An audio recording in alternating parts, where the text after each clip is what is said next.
야곱의 이름의 뜻은 발꿈치를 잡은 자라는 그런 뜻을 가지고 있습니다.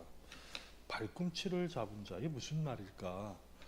엄마의 뱃속에서부터 쌍둥이로 지내다가 그 이제 출산의 때가 돼서 엄마의 뱃속에서 나오려고 하는데 그 먼저 나가려고 하는 그 형의 발꿈치를 잡으면서 자기가 어떻게든지 먼저 나가보려고 아주 애쓰는 그런 경쟁의 사람의 모습, 그게 야곱을 나타내 보여주는 그런 이름입니다. 사실 이름은 부모님들이 어떤 마음의 염원을 담아서 지어주잖아요. 한번 제가 말씀드렸던 기억이 납니다. 저는 법범자의 홀규자입니다. 범규, 범은 법이라는 뜻이고 규는 홀은 별이라는 뜻이 별. 그러니까 법의 별이 되어라. 아마 우리 부모님은 제가 이 법 쪽에서 있기를 원하는 마음으로 그렇게 이름을 지어줬는지 어쨌든 그렇습니다. 법의 별이 되어라. 그 참 꿈보다 해몽이라고 법 중에 가장 위대한 법은 뭔가 하나님의 법이죠. 율법이고 하나님의 법입니다. 그래서 저는 이 하나님의 법을 앞서서 행하고 또 가르치고 하는 그런 목사가 된 게 아닐까. 우리 부모님의 그런 선견지명이 제 이름에 담겨 있는 게 아닐까. 그런 생각이 듭니다. 그 이름에는 그렇게 부모의 염원이 담겨 있는 거죠. 하나님도 사람을 부르실 때 많은 사람들에게 그 이름을 바꿔주십니다. 아브람이라는 사람의 이름을 아브라함이라고 바꿔주시죠. 그리고 이 발꿈치를 잡은 자라는 뜻의 야곱의 이름을 하나님이 뭐로 바꿔주십니까? 이스라엘. 그래서 이 야곱의 이름을 통해서 이스라엘 민족이 이루어지는 것을 볼 수 있습니다. 그만큼 하나님은 이 이름을 통해서 역사하시는 것을 볼 수 있습니다.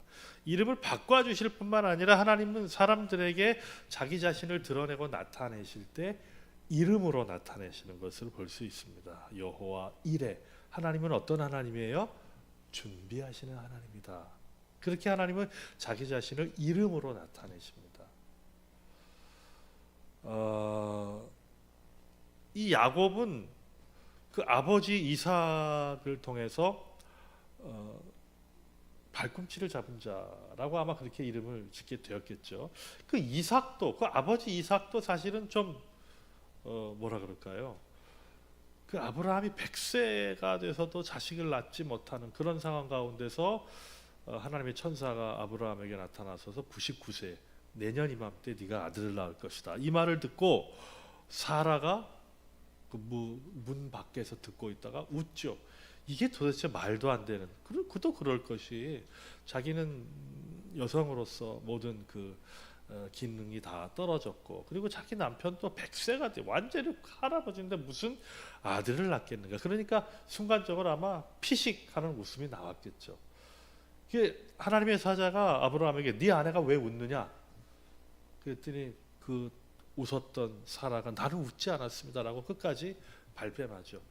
그때 하나님이 내년 이맘때 네가 아들을 낳을 텐데 그 네 아들의 이름은 웃음이라고 지어라 그렇게 말씀하십니다. 이삭 웃음이라는 이츠학 웃음이라는 뜻입니다. 자 그렇게 영화 벌써 한 30년 정도 된 것 같은데 제가 좋아하는 케빈 코스트너라는 그 배우가 나왔던 영화 늑대와 함께 춤을 이라는 영화입니다. 저는 그 이전의 영화들과 사뭇 다른 그런 영화의 내용을 보면서 참 많은 그 감동을 받았습니다. 그 이전의 영화와 사뭇 다르다는 건 뭘까요? 미국의 어떤 개발, 미국이 시작되는 그 땅, 그 북아메리카 지역에 그 인디언들이 자리 잡고 있는데 그 미국은 정말 그 인디언들을 아주 혹독하게 잔인하게 죽이고 내쫓고 했죠. 그 미국의 시각입니다.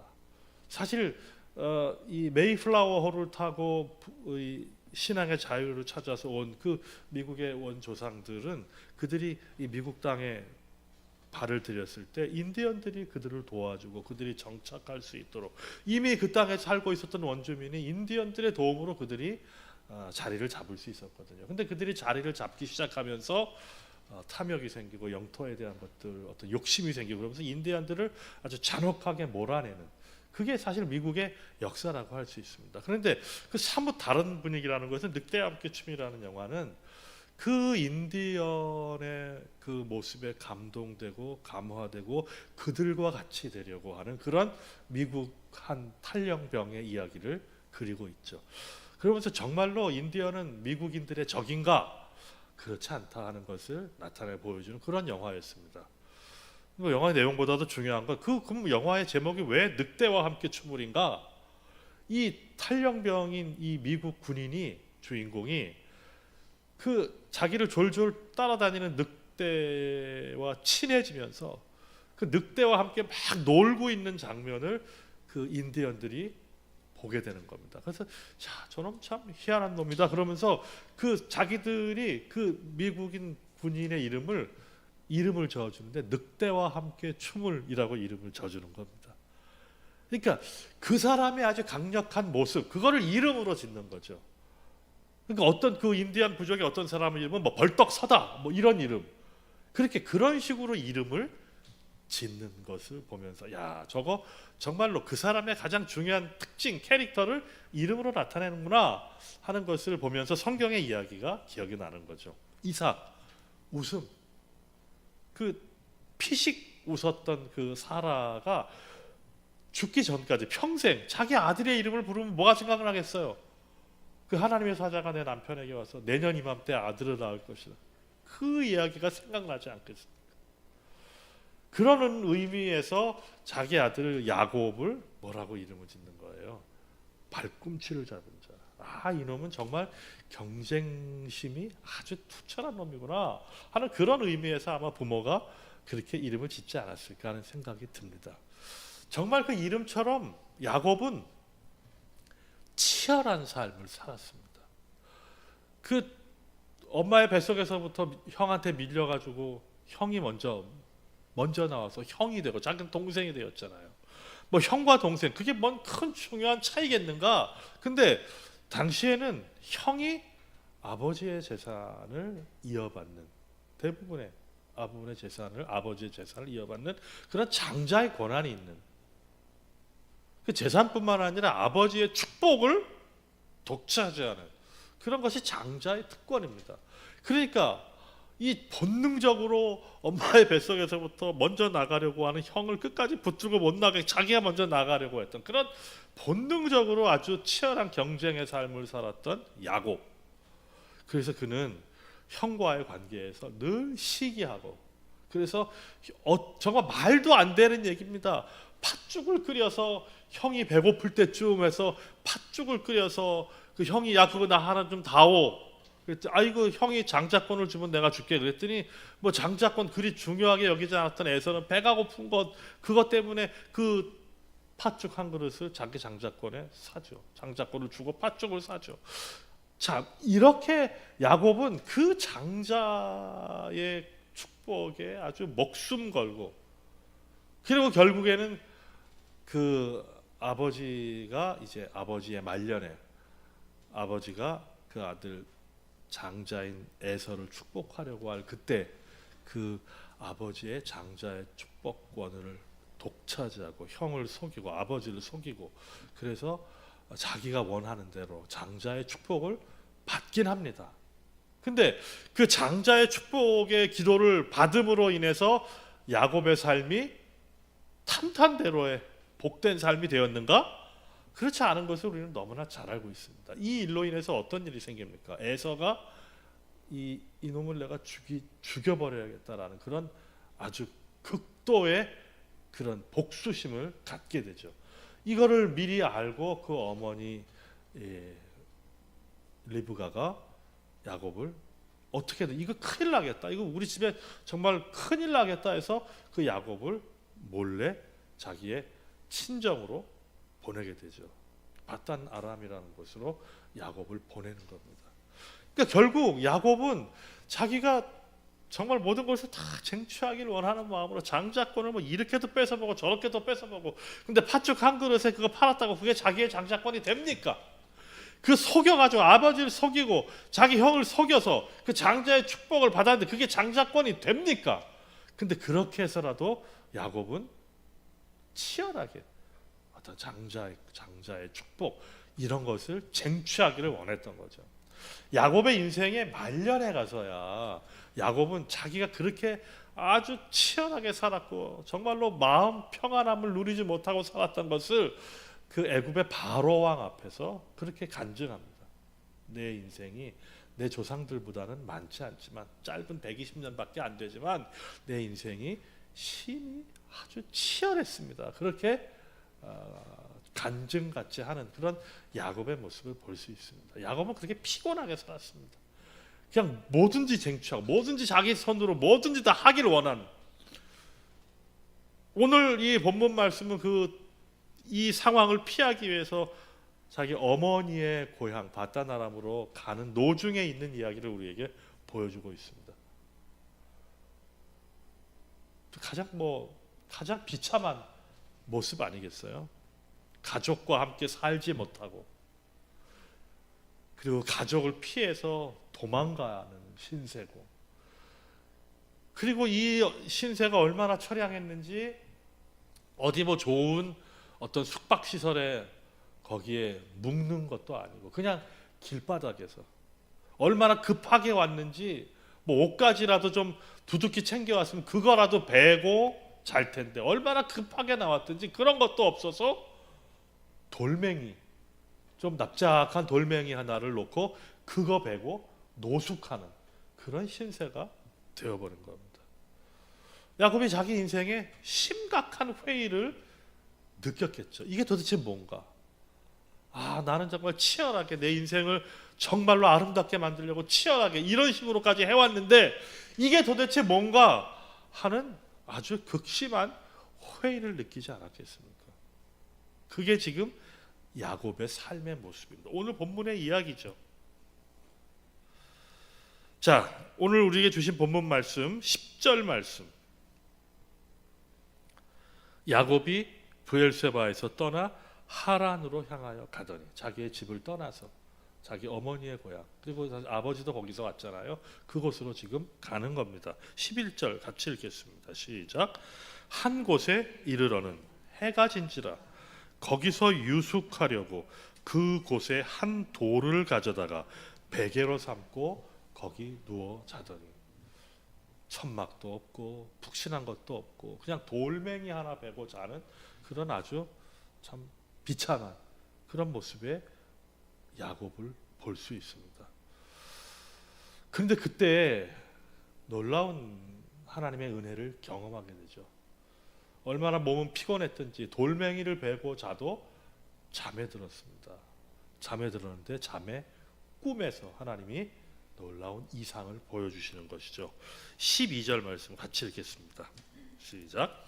꿈에 본즉 사닥다리가 땅 위에 서 있는데 그 꼭대기가 하늘에 닿았고, 또 본즉 하나님의 사자들이 그 위에서 오르락 내리락 하고.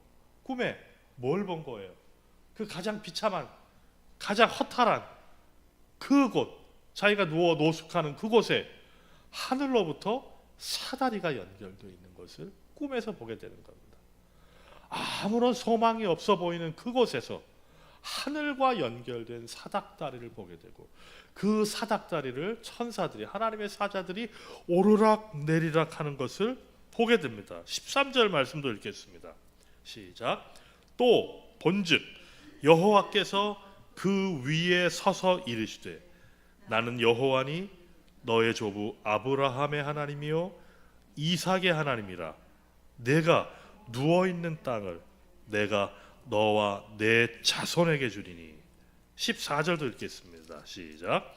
내 자손이 땅의 티끌같이 되어 내가 서쪽과 동쪽과 북쪽과 남쪽으로 퍼져나갈지며 땅의 모든 족속이 너와 내 자손으로 말미암아 복을 받으리라. 아멘. 야곱이 그토록 원했던 축복이었습니다.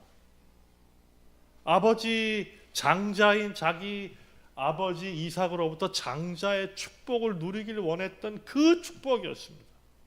하나님이 아브라함을 부르시면서 어떤 복을 주십니까?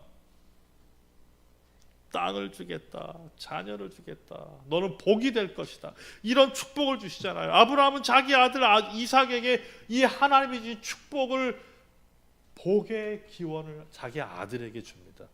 그리고 이삭은 자기의 아들 장자인 에서에게 주려고 하는데 야곱이 그것을 속여서 빼앗아서 받죠. 근데 그게 무슨 소용이겠어요? 그러나 하나님이 이 인생의 가장 밑바닥에서 가장 비참하고 가장 처참한 그 순간에 하나님이 꿈에서 그에게 나타나셔서 바로 이곳이 하나님이 계신 곳이다. 사다리가, 하늘과 땅을 잇는 사다리가 거기에 있고 천사들이 오르락 내리락하고 그 위에는 하나님이 거기에서 말씀하고 계시는 겁니다. 뭐라고 말씀하셔요? 하나님이 어떤 하나님이래요? 나는 내 조부 아브라함의 하나님이고 내 아비인 이삭의 하나님이라. 여러분, 이 말씀에는 아주 중요한 의미가 담겨 있습니다. 하나님은 죽은 자의 하나님이 아니라 산자의 하나님이시라고 말씀하셔요. 그러면서 나는 산자의 하나님인데 아브라함의 하나님이고 이삭의 하나님이다, 그렇게 말씀하시죠. 여기서 산자는 누구예요? 아브라함이에요. 이삭이에요. 지금 야곱에게는 아브라함은 이미 죽은 그런, 그러니까 하나님이 자기를 뭐라고 말씀하시냐면은 나는 아브라함의 하나님이었었고 나는 이삭의 하나님이었었다라고 말씀하시지 않습니다. 아브라함이 죽고 이삭이 죽고 그 꽤 오랜 시간이 지난 후에도 하나님이 자기 자신을 하나님의 사람에게 나타내면서 나는 아브라함의 하나님이요 이삭의 하나님이라, 그렇게 말씀하십니다. 결국 이건 뭐예요? 아브라함은 죽었지만 이삭은 죽었지만 여전히 하나님은 아브라함의 하나님이고 이삭의 하나님이라고 말씀하시는, 무슨 말씀입니까? 하나님과 함께 있는 아브라함, 하나님과 함께 있는 이삭이에요. 이 땅에서의 삶을 마치고 죽었지만 하나님 안에 영원히 거하는 거예요. 하나님 안에서 참 영원한 생명을 누리고 있는 거예요. 그래서 나는 아브라함의 하나님이고 나는 이삭의 하나님이라고 말씀하시는 거예요. 나는 이전에 옛날에 아브라함의 하나님이었었고 그리고 또 이삭의 하나님이기도 했어. 하나님 그렇게 말씀하시지 않는 거예요. 나는 아브라함의 하나님이요 이삭의 하나님이요 산자의 하나님이라고 말씀하시는 겁니다. 그렇습니다. 지금 야곱의 삶은 도대체 이게 뭔가, 이게 내가 삶의 풍요함을 누리고 있는 건가 하는 생각이 들 거예요. 가장 비참한 지경일 거예요. 죽음을 맞닥뜨리고 있는 그런 상황일 수도 있지 않겠습니까? 그 아무도 없는 그곳에서 언제 산적에 도적의 침범을 받을지도 모르는 곳에서 베개 하나 없어서 돌을 베고 자고 있는 그런 상황에서 하나님은 그 야곱에게 나타나셔서 나는 아브라함의 하나님이고 이삭의 하나님이다, 그리고 내가 너의 하나님이다 라고 말씀하시는 겁니다. 그리고 아브라함에게 주셨던 축복, 아브라함은 하나님으로부터 받은 축복을 자기 장자인 이삭에게 축복의 기도를 통해서 내려주었죠. 전해 주었습니다. 그리고 이삭은 그것을 에서에게 주려고 했는데 야곱이 가로챘습니다. 근데 하나님이 그 야곱에게 그 축복을 주시는 겁니다. 내 자손이 땅에 티끌같이 되어 내가 서쪽과 동쪽과 북쪽과 남쪽으로 퍼져나갈지며 땅의 모든 족속이 너와 내 자손으로 말미암아 복을 받으리라. 이 축복을 야곱에게 주시는 거예요. 야곱이 그토록 원했던 이 장자의 축복을 하나님이 친히 주시는 겁니다. 가장 인생의 밑바닥이라고 생각하고 있는 그 광야의 길에서 하나님은 야곱에게 이런 축복을 주십니다. 심지어 어떤 더한 축복을 주십니까? 15절 말씀 같이 읽겠습니다. 시작. 내가 너와 함께 있어 네가 어디로 가든지 너를 지키며 너를 이끌어 이 땅으로 돌아오게 할지라. 내가 네게 허락한 것을 다 이루기까지 너를 떠나지 아니하리라 하신지라. 아멘. 내가 너와 함께 할 것이다. 네가 어디로 가든지 내가 너를 지켜줄 것이다. 그리고 내가 너를 이끌어 이 땅으로 다시 돌아오게 할 것이다. 내가 너에게 허락한 것을 다 이루기까지 너를 떠나지 아니하겠다. 그렇게 야곱에게 약속해주고 있습니다.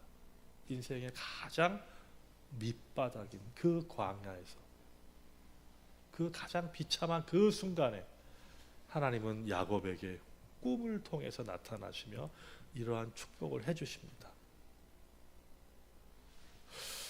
여러분, 민수기의 말씀은 광야에서라는 제목을 가지고 있습니다. 우리말로는 그게 백성의 숫자를 숫자를 세는 기록, 그래서 민수기라고 이름을 지었지만 이 원어 히브리어에는 광야에서, 그게 민수기의 말씀의 첫 단어입니다. 그게 광야에서 이루어지는 일이에요. 그 40년 동안 광야를 헤매고 다니는 그런 이스라엘의 이야기를 우리에게 보여주고 있죠. 그런데 이스라엘의 역사 가운데 이때처럼 정말로 하나님과 동행하며 온전히 하나님만 바라보며 사는 역사가 있었을까 하는 생각을 해보지 않을 수가 없습니다. 하나님의 임재의 상징인 구름 기둥, 불 기둥, 그거 바라보고 하나님만 바라보고 사는 거예요. 하나님의 성막 위에 그 저녁에는 불기둥, 낮에는 구름 기둥으로 있는 그 하나님의 임재의 상징이 떠서 올라가면 그냥 짐을 싸는 겁니다. 움직이면 짐 싸는 것 그거 가지고 그대로 따라가는 겁니다. 서면은 그 자리에 다시 텐트를 치는 겁니다. 그렇게 광야에서 이스라엘 민족은 오직 하나님만 바라보며 하나님의 인도하심 가운데 살았습니다. 40여 년을. 그 40여 년을 통해서 하나님은 이스라엘을 훈련하셨습니다. 그래서 이들의 삶이 어떻게 바뀝니까? 요단강을 건널 때 순종하며 그냥 건너는 거예요. 여러분, 홍해를 건널 때는 모세가 지팡이를 앞세우고 그 바다를 갈라지게 합니다. 그 갈라진 바다 사이를 건너가게 하죠. 요단강을 건널 때는 어떻게 건너요? 갈라지지도 않아요. 그때는 물이 엄청 많을 때나 요단강이 막 엄청난 그 유속을 가지고 요단강이 흐르는 곳이에요. 근데 갈라지게 만들지 않으십니다. 근데 거기 건너가라는 거예요. 어떻게 건너갑니까? 제사장들이 먼저 믿음으로 발걸음을 내딛잖아요. 발에다가 그냥 물결에 휩쓸려 넘어질 수도 있어요. 제사장 궤를 맨 이 제사장들이. 근데 믿음으로 하나님이 가라고 했을 때 그 물에 발을 담글 때 그 담근 거기에서부터 물이 갈라지기 시작하는 겁니다. 그렇게 요단강을 건넜어요. 건너서 어떤 일을 했을까? 제일 처음 만난 성이 무슨 성이에요? 여리고 성이잖아요. 여리고 성을 어떻게 함락시킵니까? 그냥 하나님이 하라는 대로 합니다. 한 바퀴 돌고 그 다음날 또 한 바퀴 돌고 그 죽음의 각오를 하고 도는 거예요. 성 위에서 무슨 짓을 할지 어떻게 알아요? 한 바퀴 돌고 그 다음날 또 한 바퀴 돌고 아무런 변화 없습니다. 뭐 한 서너 바퀴 한 3일째쯤 되면은 좀 성이 좀 금도 가고 뭐 이런 현상이 있어야 될 거 아니에요? 아무 현상도 없습니다. 근데 그 다음날 또 한 바퀴 돌고 하나님이 하라는 대로 하는 겁니다. 일곱째 날 7바퀴 돌고 함성을 외치라. 아니 무슨 함성을 외친다고 성이 무너져요. 그런데 함성을 외치니까 성이 무너지더라는 겁니다. 그렇게 하나님은 광야에서 이스라엘을 훈련하셨습니다. 그러니 하나님이 이렇게 하라 그러면 그렇게 하고 저렇게 하라 그러면 할 수 있는 그런 믿음과 순종의 사람으로 바뀌게 되는 거죠. 광야의 삶이 없었으면 이런 일이 과연 가능이나 했겠는가 하는 겁니다. 아니 무슨 성을 한 바퀴 무슨 소리야? 함성을 지르라. 아니 함성으로 뭐가 어떻게 된다는 얘기야? 그러나 그 말도 안 되는 것처럼 보이는 그 일을 하나님이 명하실 때 그대로 순종할 수 있었던 것. 광야를 통해서 가능한 일이었습니다. 광야에서 오직 하나님만 바라보며 나아갈 때 야곱은 비교적 유복한 가정에서 태어나서 별 어려움 없이 그렇게 지냈을 거예요. 그에게 있었던 어려움이라 하면 내가 형보다 늘 뒤라는 거, 그게 가장 어려웠겠죠. 그러니까 형보다 어떻게 앞장서 보려고 그냥 갖은 노력을 다했을 겁니다. 근데 신체적으로도 형은 남성적이고 아주 운동도 잘하고 근육질이고, 근데 자기는 그냥 허리허리하고, 그러니까 사냥도 잘 못하고 그런 연약한 모습이었어요. 어떻게 하면 내가 형을 이길 수 있을까? 그 형의 장자권을 탐해가지고 결국 형의 장자권을 속임으로 탐해서 결국 생긴 결과가 뭐예요? 가정이 완전히 풍지박산이 나는 겁니다. 다 떨어져 사는 거예요. 애서는 애서대로 나가 살고, 자기는 지금 도망가 살고, 도망가는 길에 자기는 노숙하면서 베개 벨 것도 없어가지고 돌멩이 베고 자는 그런 아주 비참한 처지였습니다.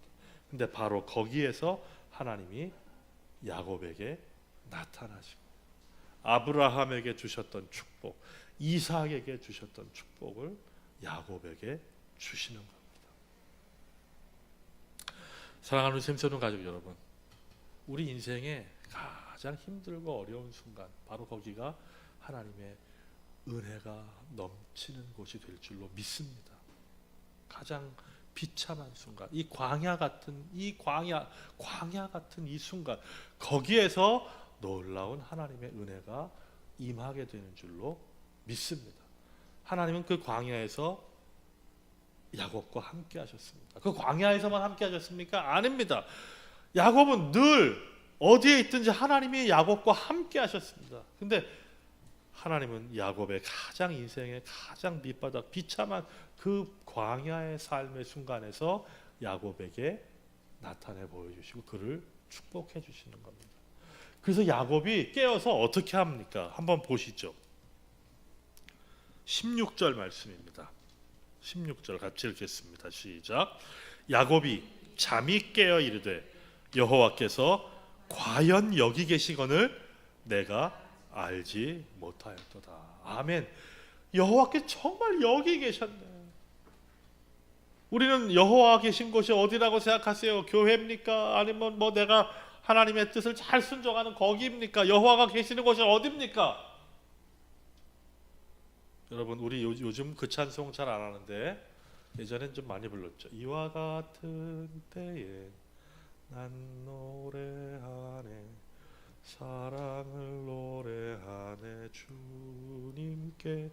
이와 같은 때, 여러분, 그 이와 같은 때는 언제예요? 언제가 이와 같은 때일까요? 그 삶의 모든 순간입니다. 우리의 삶의 모든 순간에 우리 하나님을 찬양하고, 왜? 하나님 우리와 함께 하시죠.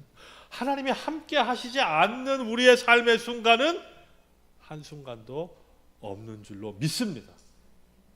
우리의 삶의 가장 밑바닥, 가장 광야 같은 거기에도 하나님은 우리와 함께 하십니다. 우리가 가장 즐거워하고 행복해하는 그곳에도 하나님은 우리와 함께 하십니다. 야곱은 그것을 깨달은 거야. 아, 하나님이 과연 여기에 계시구나.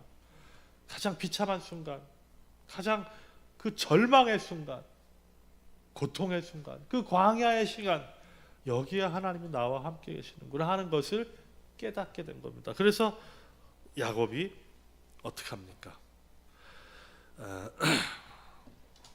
17절 말씀 같이 읽겠습니다. 시작.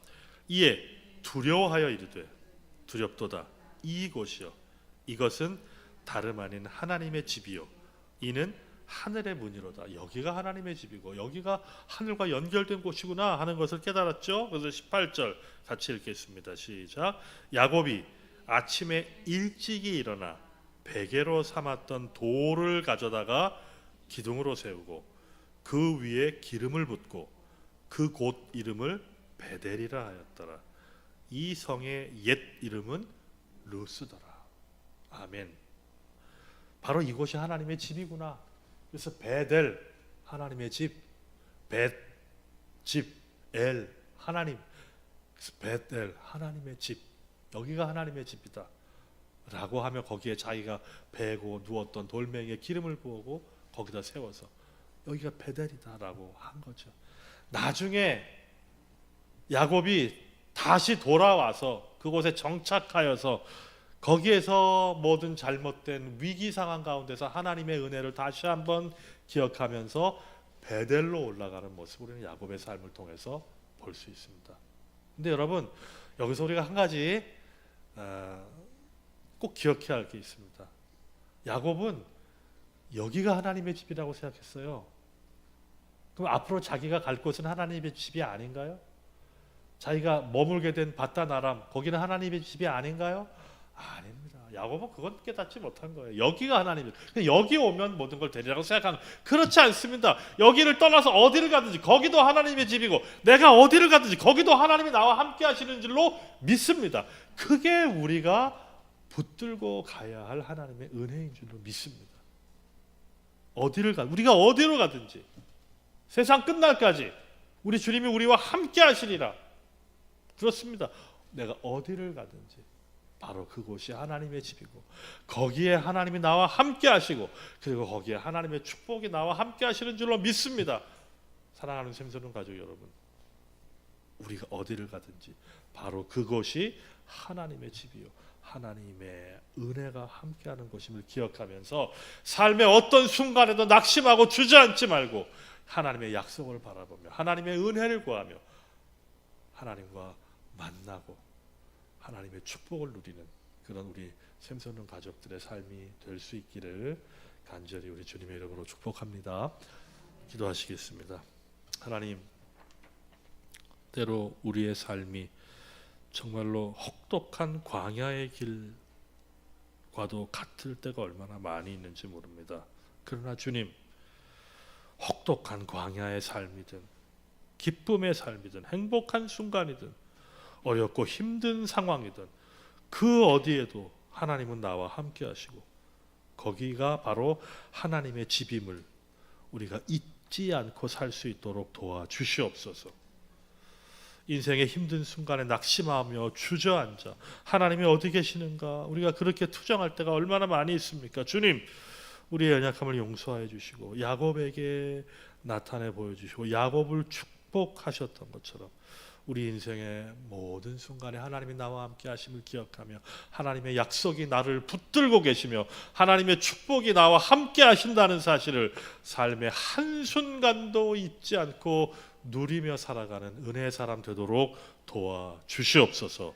예수 그리스도의 이름으로 기도드립니다. 아멘.